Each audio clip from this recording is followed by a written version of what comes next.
Au ce spune regele pentru toată România. Îl vrem președinte pe Călin Georgescu.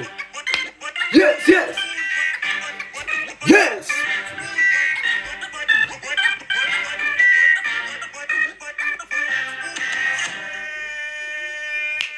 Ce se întâmplă în țara noastră? Vreau președinte României. Vreau să ajungă mare președinte, să ajungă Călin Georgescu, să vede că-i number one și are putere mare. Dacă mai vine pe populație, sare lumea naie.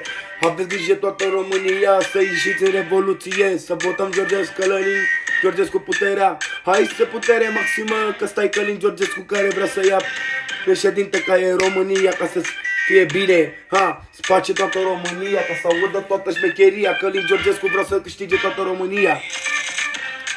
Am pus toate rugăciunile mele în fața lui Dumnezeu, că Călin Georgescu o să ia primar președinte România mereu. Să ia președinte Călin Georgescu în România, că